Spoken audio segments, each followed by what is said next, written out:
Hey guys, Armor Gun here. Today, your gun-ucation professional. Let's learn you some fun stuff. This will be Battle Rifles of the World, Volume 1. I already have 2 and 3 in mind, so it's gonna be a good time. Buckle up, stick around. This is new, by the way. We've got flannel storage.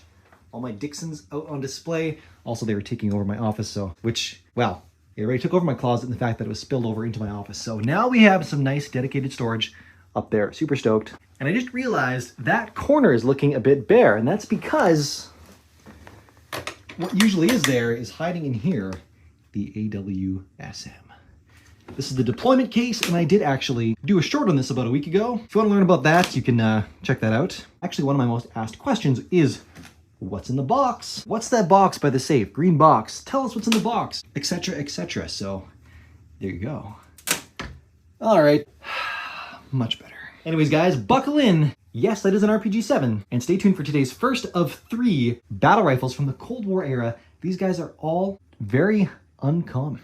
So for this video, what we're going to do is we're going to go through each one of them individually. I'll compare against the 5.56 or little brother version of each one. Then I'll compare them side by side, kind of showing you the differences in controls. Then I'll let you know what my favorite was. Feast your eyes on the Big Boss Energy AK, otherwise known as the Galil in 7.62 NATO. I'm personally in love with this thing. I've loved the Galil for ages. I would, in fact, take a Galil over an... Dare I say it? Maybe we'll do a video on it later.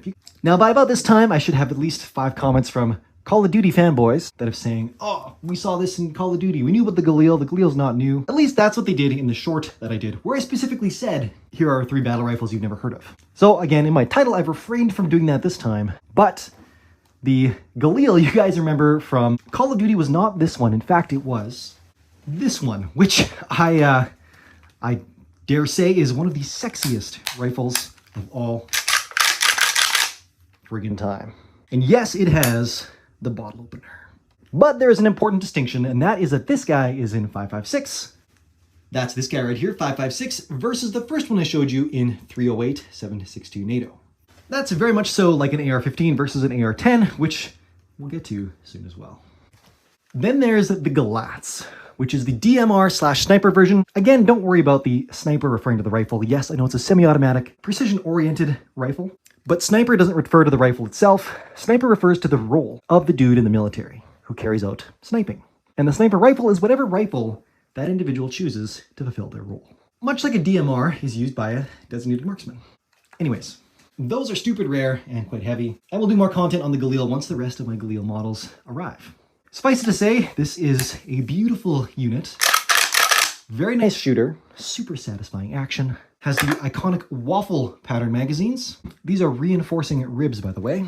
Otherwise, all the controls are identical to any other Galil. This one is just slightly longer receiver, slightly longer barrel, and there you have it.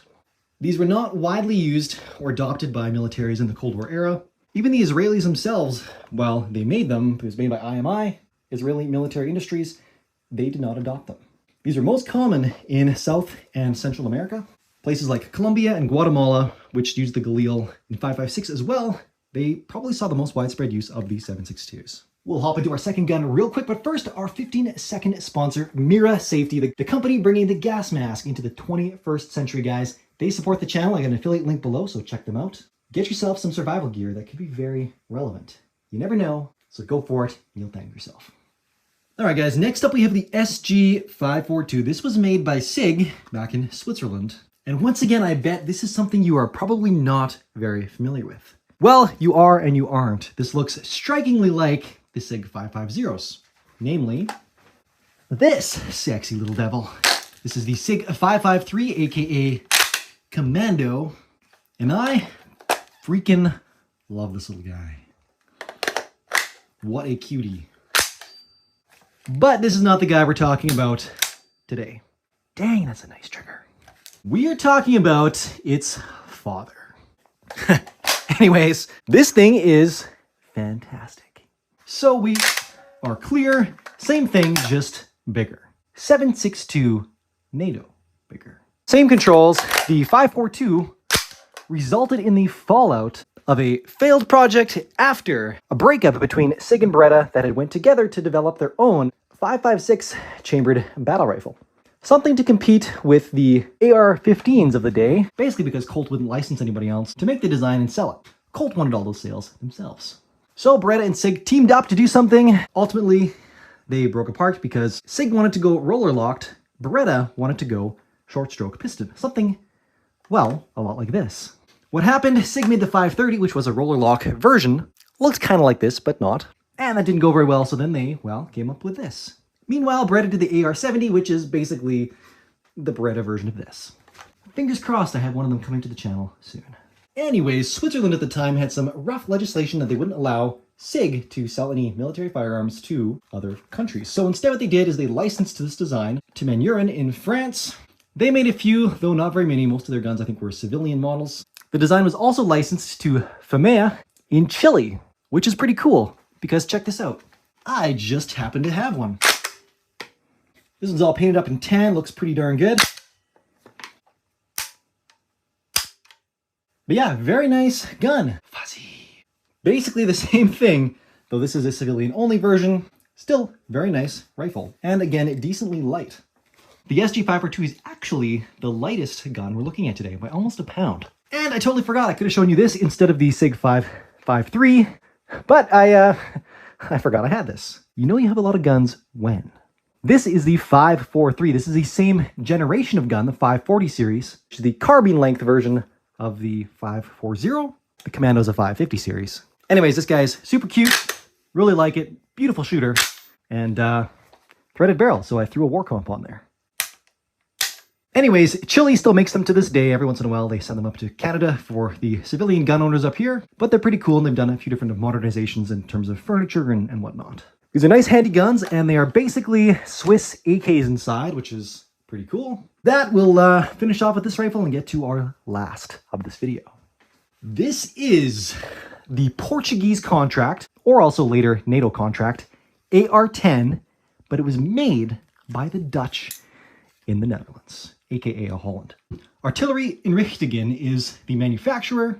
They started off with a different version, not this one, more like this version, which is actually the lightest gun we're looking at today. This is very nice and light.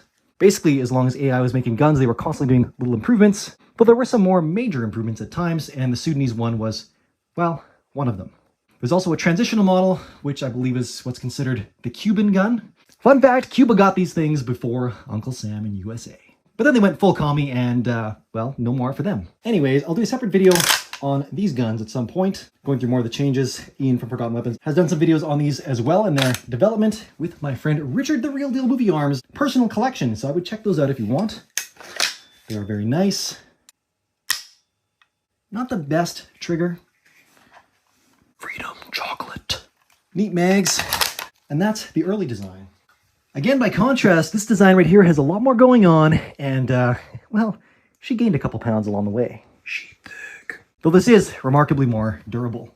There's improvements to the bolt inside. The furniture is much more durable. We got an actual nice little heat guard on here as well. The bayonet lug flipped to the top, and we've got a nice spigoted grenade launching muzzle device here. There's also a little clip right here that you can attach grenade sights for. And there's an adjustable gas block right here where you can also turn off the gas, which is nice when you're launching rifle grenades. The charging handle also underwent a small change. It's now locked out, and it's telescopic within itself, so it doesn't actually stick out the rear of the receiver like the other one does. Push down to unlock, pull her back.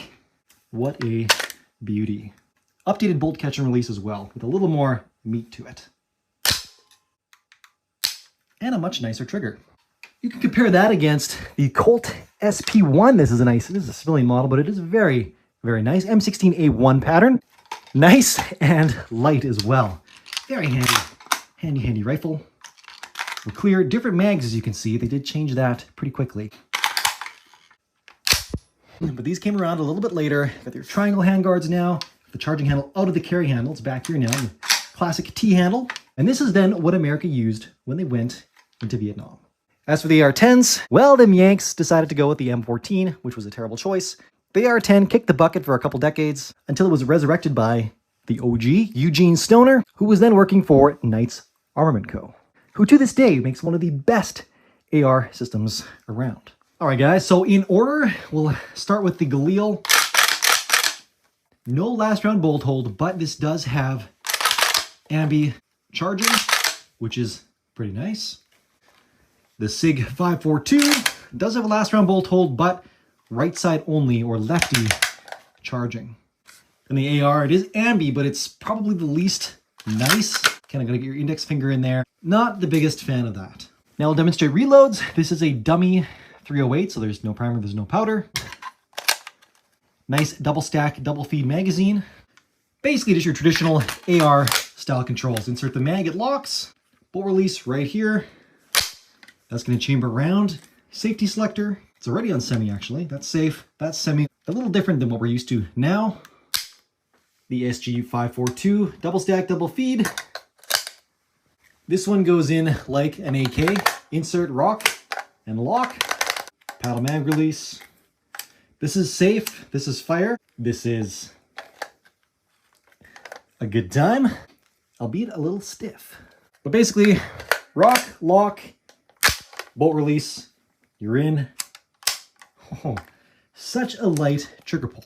And these are adjustable triggers. Then the Galil mag, this thing feels probably the most substantial. Double stack, double feed. Once again, rock and lock. And again, no last round bolt hold, no manual bolt release either. So just your safety selector over here, which is ambi, which is quite nice. None of the other guns have ambi selectors. Run her back, let her go. So satisfying. And a very nice trigger. Nice long sight radius on the AR-10. Nice adjustable rear right there. The SIG also really nice long sight radius. Nice diopter drum back here with different apertures. And the Galil, again, nice and long. It is the shortest sight radius of these three, but only by about an inch. We have a 300 meter and a 500 meter aperture. You flip them halfway, and you flip up the night sights, which currently don't have any tritium in them, but it is an option. Otherwise, there's your little hooded front sight. Hole drilled up top to let more light in. Next, let's take a comparative look at the trio here so you can see them all side by side. So, a couple differences. The Galil and the SIG both have the ability to fold. And that's nice because all these rifles are featuring 20 or so inch barrels, and the ability to fold for travel or stow and go is nice. They can both fire while folded as well. Now, of course, the AR-10 has that buffer system in the stock, which makes it pretty pleasant to shoot, but you cannot fold. They all feature 20 round capacity, except for the Galil, which has 25 rounders. The controls are a little bit of a mixed bag.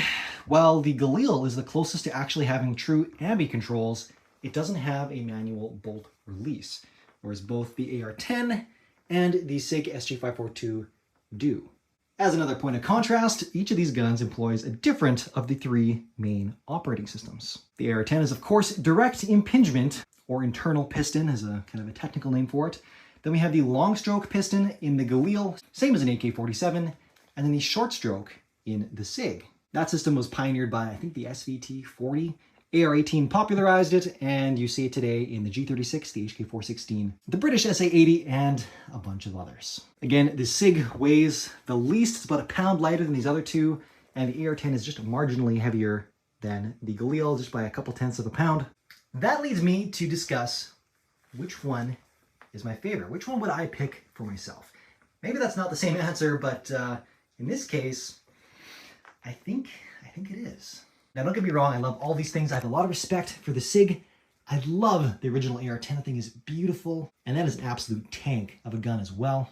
And the Galil, which I would definitely take over an AK, but again, that'll be a separate video. But those of you who stuck with me this long, you know right now that I would take a Galil over an AK.